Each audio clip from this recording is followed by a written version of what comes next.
On today's episode, we are talking about why you need to stop removing followers right away. Please, there is no reason you should ever remove a follower. This has been something that a few people I've talked to in the last week have brought up, that is something that they are doing now or they did in the past. And I've just heard it from so many social media experts out there. And I can tell you 100%, I'm going to back up every reason why you don't want to do this, but why this is like the worst thing you can do. Like literally you're listening to this podcast so that you can gain followers, yet you're removing followers out there. So let's talk about why you may have heard from other social media experts who you should never follow again if they told you this, because it's literally the worst advice I've ever heard.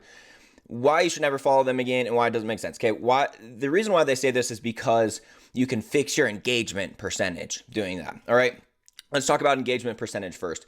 This is a stat that doesn't matter to any of you, okay? This is a stat that matters to influencers only, and it's only because brands, when they're considering which influencers to work with, will look at an account's engagement percentage as a whole to see if generally, they've got good engagement and they might want to work with them.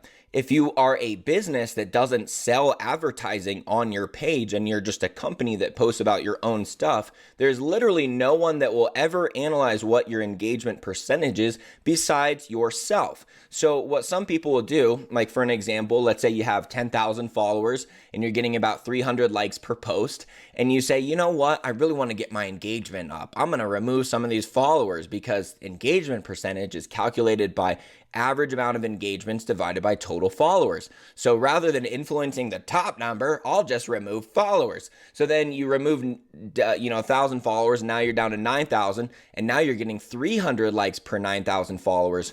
Congrats, you made your engagement percentage go up, and you just removed 1,000 people that are potentially customers, which is the only number that matters, all right? If you are a business trying to grow on social media, the only numbers that matters is sales. And let me explain to you why these ghost and bot followers you're removing are probably not even ghost and bot followers.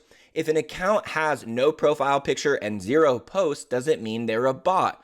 No, there are plenty of people, especially in the 30 to 60 range, more like 40 to 60 range, that use social media by just making a blank profile so they can check out their kids, and now they use it all the time, and they are following accounts, and maybe they don't actually know how to click the follow button, but they just go and they search around and they're like a legit person, but they just have a fake account. They haven't even changed the username, because if they change the username to their name, it will make it so people can find their address. Okay, it's like an old person thing. All right, there's plenty of people that are older, but there's just plenty of people at all ages that have these accounts that finstas, as they're referred to, like a fake Instagram, where it's just their account that they're trying to do stuff that is off their normal profile. Plenty of them are legit. If they're not legit, does it help you to remove them? No, it still literally does nothing for you.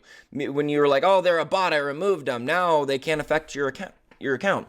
They couldn't affect your account before anyways. If they were a bot, they would never log in and see your posts anyways. So this engagement percentage that you're looking at as your account as a whole is not the stat that Instagram takes into account per post. They don't say, oh, their engagement's pretty good as a whole, let's make this post go viral. Engagement percentage is per post. That is the only stat that matters for engagement, is the per post metric, all right? If one post is getting a lot of engagement, that's going to trend. If another post is not getting good engagement, even though your account overall has good engagement, it doesn't matter. That number is not taken into account for anything. Literally, your engagement percentage, don't ever calculate the number, because it doesn't do anything for you. It is literally meaningless.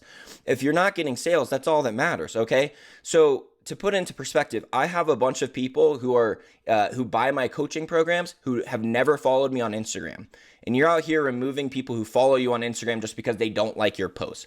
If someone doesn't like your post, does it hurt your post? Kinda. Not really too much though. If they stop on your post, zoom in on it, don't like it, does it help? Yes, they just helped your account. So you're removing these people because, oh, they never like my posts, so this will help. like I'll remove them. Okay, I have people who buy my stuff that don't follow me. I also have people that buy my stuff that follow me and never like my posts. And there are people on Instagram that even if their best friend got married, they wouldn't like the post. They just don't like posts. They don't engage with stuff. So you're removing people because they didn't engage with you.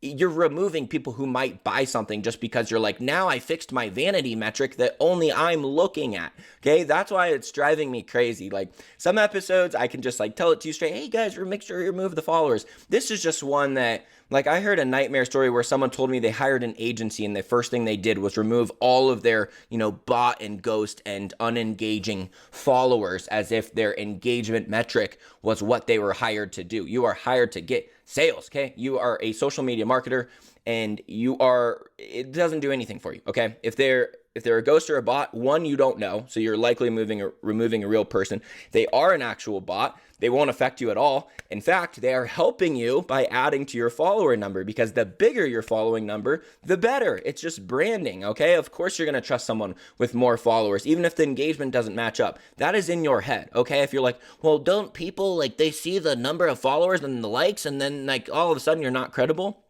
You're a social media marketer. You know how to engage, like analyze stuff like that, all right?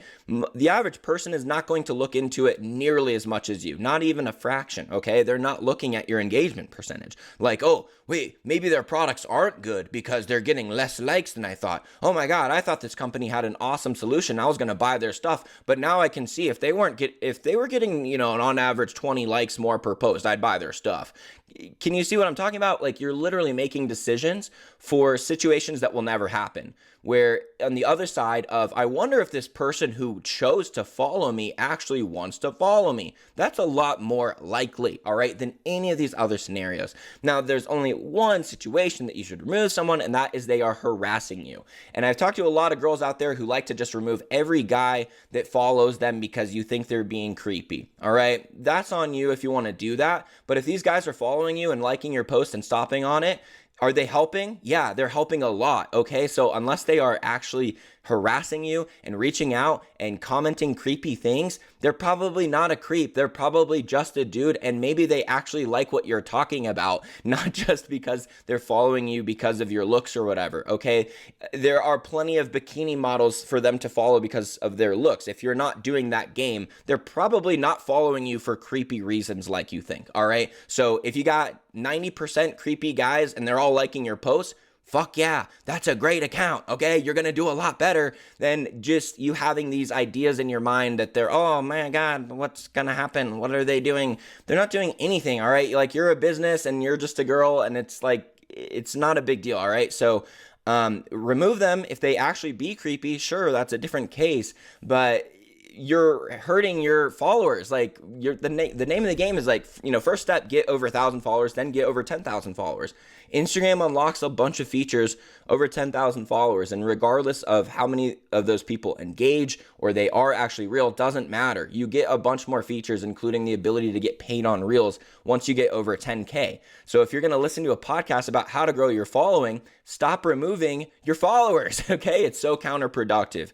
So again, there is literally 0 reasons that you should ever remove a follower apart from them harassing you. But there is 1,000,001 reasons why you should never remove them. And please remove any social media marketer from your list of people that you listen to that has ever told you to do this, because it is so obviously not a good move that for them to come up with something like that, I can't even imagine what else they're telling you. All right, my name's Derek Videll. Make sure you subscribe to the podcast. Subscribe if you're on YouTube. Like this if you got some value, and enjoy having more followers from not removing them from here. Please don't remove any. I'm out.